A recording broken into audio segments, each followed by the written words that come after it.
నమస్తే, నేను advocate Srinivas Chauhan. Mandamus writ petition అంటే ఏంటి?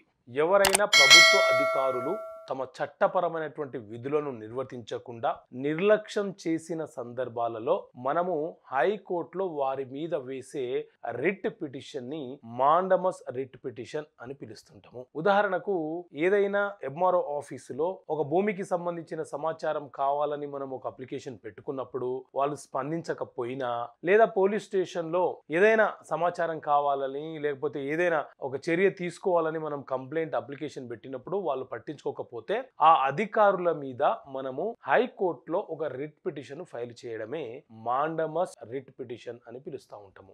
ఎవరినైనా పోలీసులు అరెస్ట్ చేసి 24 గంటల లోపు న్యాయస్థానం ముందు హాజరుపరచకపోతే మనం ఏం చేయడానికి అవకాశం ఉంటుంది?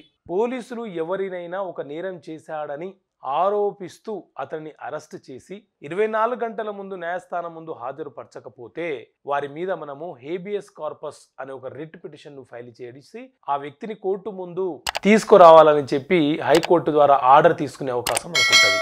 ఒక న్యాయస్థానంలో వేసే కేసుని ఆ న్యాయస్థానంలో ఫైల్ చేయకుండా మరొక న్యాయస్థానంలో ఫైల్ చేసి ఆ న్యాయస్థానంలో విచారణ జరుగుతున్న సందర్భంలో ఈ కోర్టుకు ఈ కోర్టు పరిధిలో రాదని మనము కేసు వేయడానికి అవకాశం ఉంటుందా అని అంటే ఖచ్చితంగా మనము ఆ అవకాశాన్ని ప్రొహిబిషన్ రిట్ పిటిషన్ అనే ఒక రిట్ పిటిషన్ ద్వారా ఏ న్యాయస్థానానికి ఏ అధికారాలు ఉంటాయో ఆ అధికారాల ప్రకారంగా ఆ న్యాయస్థానాలు ఇచ్చే ఆర్డర్లకు చట్టబద్ధత ఉంటుంది. కాబట్టి జ్యూరిస్డిక్షన్ల ప్రకారంగా ఒక అంశము ఏ న్యాయస్థాన పరిధిలోకి వస్తుందో అదే న్యాయస్థానం నుంచి మనం ఆర్డర్ పొందాలి. అలా కాకుండా ఒక రాంగ్ జ్యూరిస్డిక్షన్ నుంచి మనం ఏదైనా ఆర్డర్ పొందే అవకాశం ఉన్నప్పుడు లేకపోతే అవతల వ్యక్తి పొందే ప్రయత్నం చేస్తున్నప్పుడు మనము ఈ ప్రొహిబిషన్ ఆఫ్ రిట్ పిటిషన్ అనే కేసుని ఫైల్ చేసుకొని హైకోర్టులో ఆర్డర్ పొంది ఆ కేసు యొక్క ట్రయల్ ని ఆపే అవకాశం మనకు ఉంటుంది.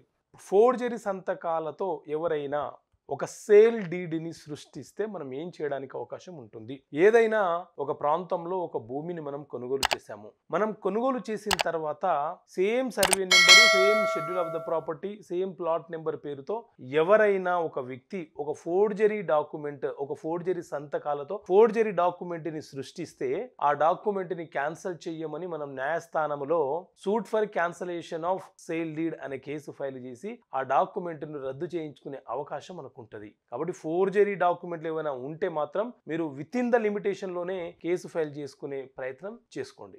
ఏదైనా ఒక ప్రాపర్టీ మైనర్ పేరు మీద రిజిస్ట్రేషన్ అయి ఉన్నప్పుడు ఆ ప్రాపర్టీని ఆ మైనర్ యొక్క గార్డియన్ ఎవరైతే ఉన్నాడో, సంరక్షకులుగా ఎవరైతే ఉన్నారో వాళ్ళు అమ్ముకోవచ్చా, అమ్మే హక్కులను కలిగి ఉంటారా? సో మైనర్లు అని అంటే 18 సంవత్సరాలు దాటని వాళ్ళని మైనర్లు అని పిలుస్తుంటాము. ఈ మైనర్ల పేరు మీద ఏదైనా ఒక ప్రాపర్టీ ఉంటే ఆ ప్రాపర్టీని సాధారణంగా చట్టబద్ధంగా అయితే గార్డియన్లు, ఆ మైనర్ యొక్క సంరక్షకులు ఎవరైతే ఉన్నారో వాళ్ళు వారి పేరు మీద, మైనర్ల పేరు మీద ఉన్న ఆస్తుల అమ్మకాలు కొనుగోలు చేయడానికి అవకాశం లేదు.